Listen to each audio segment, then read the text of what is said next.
Fala galera, beleza? Bem-vindos mais uma vez, mais um episódio, agora o terceiro. E o assunto de hoje ele é com certeza um dos mais falados e discutidos na atualidade, são as câmeras.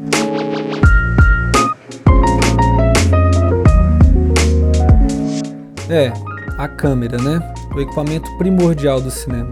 Afinal de contas, sem ela, não existiria. Porque, como eu disse no vídeo anterior, é a câmera que é capaz de fazer o registro dessa sequência de imagens que, por sua vez, quando projetadas, geram a ilusão de movimento.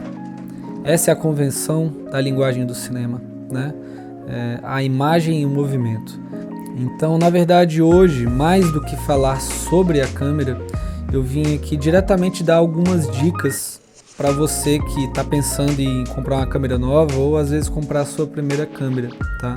São coisas que eu penso antes de fazer qualquer decisão do tipo, para que eu não me meta num problema. Então, para começar, o primeiro ponto que eu queria falar, obviamente, é o preço, né?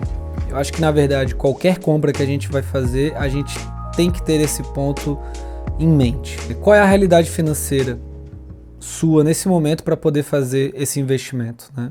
Porque, sim, às vezes a gente pode fazer um investimento um pouco mais arriscado, dependendo de algumas variáveis, né?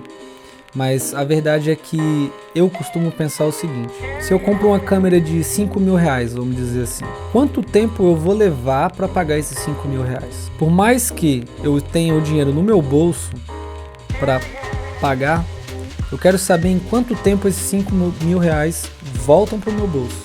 Porque eu penso que só a partir desse momento é que a câmera começa a valer a pena para mim. Afinal de contas, fora a câmera, existem tantas outras variáveis de custos dentro do trabalho do audiovisual e é importante que a gente consiga rastrear o máximo possível deles, porque é isso que vai garantir a saúde financeira do seu exercício laboral, né? E inclusive é isso que vai garantir com que você também possa frequentemente, né, trocar os seus equipamentos, se atualizar, se modernizar, enfim, fazer realmente melhorias na sua estrutura. Então pense bem, às vezes a câmera que você precisa nesse momento não é aquela mais cara, mas sim aquela outra ali que é um pouco mais barata, que você sabe que muito em breve você termina de pagar ela. E aí talvez você venda, né, e vá atrás da próxima depois, mas pense bem sobre a realidade financeira que você tem e a capacidade que você tem de comprar uma câmera nesse momento. E o segundo ponto é sobre os periféricos, né, os acessórios dessa câmera. Por que eu quero falar disso? Porque eu penso muito nisso na hora de trocar meus equipamentos. Se eu decido por comprar aquela câmera super peculiar, super nova, ninguém tem, muito única, né? O que pode acontecer comigo? Em um dado momento, talvez eu não me satisfaça com algum tipo de equipamento, né? Vamos dizer, eu tenho uma lente e eu não gosto dela, ou ela não me atende, e eu quero me desfazer dela, para que eu possa trocar por uma outra. Se esse equipamento é muito raro, né? Vamos dizer assim, muito provavelmente você não vai conseguir se desfazer dele, ou você talvez demore muito tempo, ou talvez você até não demore muito tempo, mas você perca muito dinheiro nesse movimento, né? Porque afinal de contas, se um equipamento é um pouco raro e você está vendendo ele usado, né, sendo que ele tem a possibilidade de ser comprado novo, muito provavelmente o valor dele vai cair bastante, entende? Então, eu sempre falo que é muito interessante pensar nos equipamentos mais populares, né, principalmente para os amadores e para quem gosta de trocar os equipamentos com bastante frequência, porque numa necessidade rápida você vai encontrar os acessórios que você está procurando, numa necessidade de venda rápida você vai conseguir, o jogo comercial, né, de pechincha aqui, pechincha ali, também vai funcionar muito melhor dentro de um produto desse e vai ser muito mais nivelado também, tá?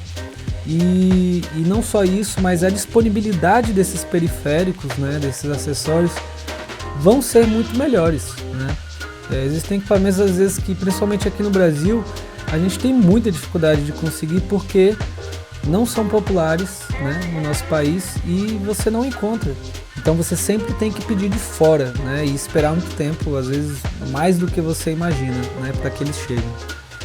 O terceiro ponto é sobre a ergonomia, sobre as questões mais físicas dessa câmera mesmo.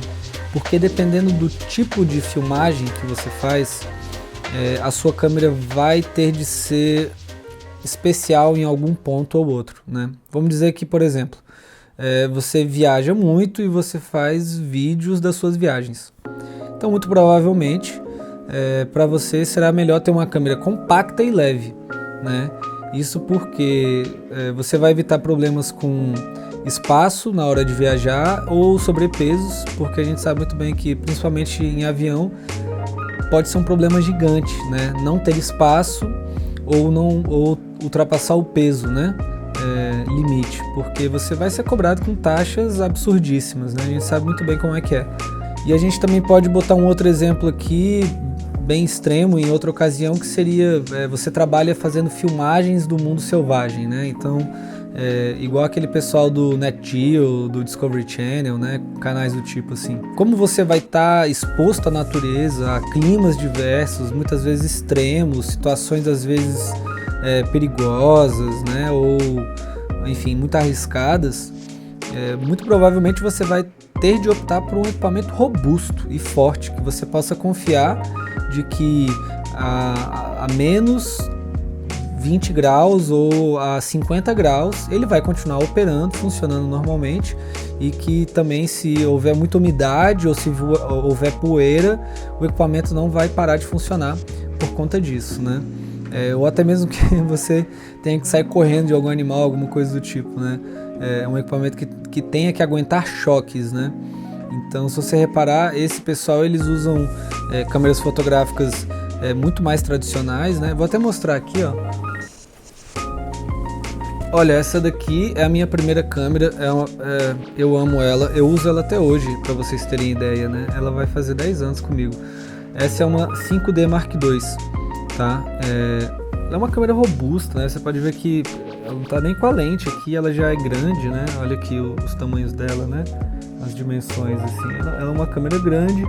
A minha mão, ela tem uma pegada firme, né? Eu pego de mão cheia nela, ela tem um peso bom também. Me dá confiança usar essa câmera, né? Então, por isso, muito também eu uso ela, né?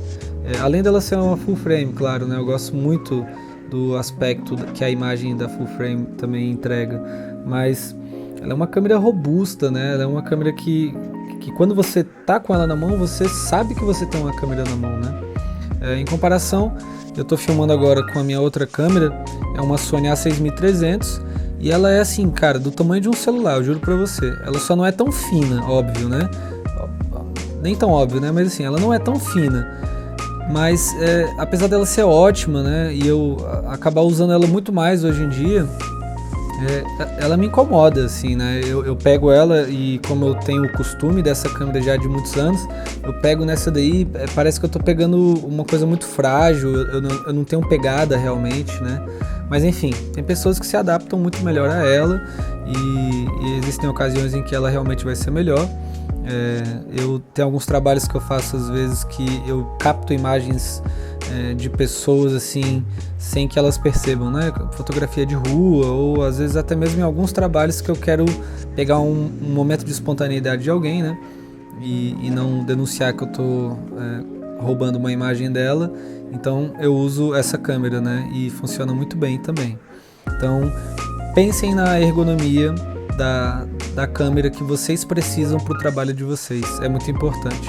Então a quarta coisa a se pensar são as especificações, né? Eu acho que todo mundo pensa muito mais nesse ponto e acaba deixando os outros em segundo plano, mas eu vou reforçar. Pense também nas outras questões, tá? Elas vão te ajudar e muito. Mas as especificações, óbvio, né? Talvez inclusive seja o que é mais acessível e mais fácil de se pesquisar, né?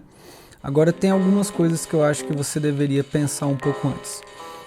Primeiro é entender qual é a especificação que você mais busca, né? O que vai te atender melhor? Porque assim, já ouviram falar do pato? O pato que nada, anda e voa, né? Mas ele faz tudo muito estranho. as câmeras podem funcionar da mesma maneira, né? Às vezes você tem uma câmera que é capaz de fazer tudo, mas isso não significa de que ela seja boa em tudo isso que ela faça, né? E às vezes você tem uma câmera que faz pouquíssimas coisas, mas ela é incrível no que ela faz. Então, entenda o que você realmente mais precisa dessa câmera. Vamos dizer, por exemplo, que você trabalhe com time-lapses, paisagens, coisas do tipo. Eu acredito então que para você o mais importante seriam questões como a ciência de cor, o range dinâmico, né? Já que você não tem grandes movimentos, personagens, né? Então, na verdade, o que você mais precisa é de que essa sua imagem captada apresente um resultado mais agradável possível, né? E se, por exemplo, você trabalha com esportes, você provavelmente vai procurar uma câmera que seja capaz de captar em mais quadros por segundo, né? Isso quer dizer, uma câmera com maior capacidade de câmera lenta, porque os esportes normalmente são de muito movimento e muita velocidade também, e a câmera lenta, como um recurso muito utilizado pelo mundo dos esportes, ela consegue congelar um movimento para que a gente consiga perceber um detalhe de uma ação que a gente não consegue reparar a olho nu. É um recurso realmente muito importante para o mundo dos esportes. E enfim, você poderia, por exemplo, estar trabalhando também com arquitetura e tendo que fazer uma captura de ambientes internos que às vezes são limitados, e então você vai procurar uma câmera que tenha um sensor maior, né? uma tela de impressão maior, né? Isso vai te facilitar muito dependendo do espaço que você tenha que fazer o registro. Mas enfim, eu acredito que cada vertente, né, cada tipo de vídeo realmente ela acaba pedindo um pouco mais de uma coisa ou outra da câmera, mas hoje em dia você sempre vai encontrar resultados muito parecidos, né, entre as câmeras, principalmente as que são da mesma geração, assim, porque é impressionante, as câmeras hoje realmente têm muitas funções, né, e muitas capacidades, muitas coisas que você não conseguiria fazer na época do analógico, né, realmente. Então, as câmeras no geral elas já apresentam ótimos e resultados bem parecidos, mas então fique atento sobre qual é a sua grande necessidade e faça sua pesquisa sobre a especificação em cima disso, porque às vezes você está ali pesquisando qual é a melhor câmera do momento e tal, você está vendo todo mundo comentando de uma câmera, você compra e ela não é boa para a função que você precisa que ela exerça. Vai ser bastante frustrante, né? Então pense bem sobre o que você precisa dessa câmera antes de pesquisar quais são as suas capacidades. E eu estou compartilhando esses pensamentos com vocês, né? Isso é o que eu realmente penso toda vez que eu vou fazer uma compra nova ou a troca de um equipamento, né? Tanto para mim quanto para minha produtora, com os meus amigos, né? E eu espero que isso possa ajudar vocês também nesse momento agora, você que está pensando em trocar seu equipamento ou comprar o seu primeiro, talvez, né? E esteja perdido. Eu espero realmente que essas dicas tenham te ajudado. Se você ainda tiver alguma dúvida, deixa aí nos comentários, tá? Eu não sou a pessoa viciada em câmera, eu não fico testando câmeras, mas como eu puder te ajudar, eu vou te ajudar, tá bom?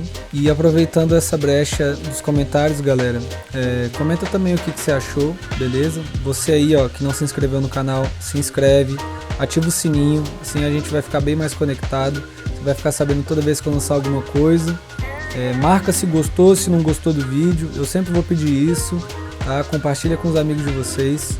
Eu tô me amarrando em fazer esses vídeos, está sendo uma experiência muito boa, me faz muito pensar sobre hábitos e costumes que eu tenho, que eu quase não penso sobre eles, né? De tão automáticos que eles já se tornaram, e realmente está sendo muito divertido. Então eu agradeço vocês que estão me acompanhando aqui até agora. E a gente se vê na semana que vem, hein? Valeu!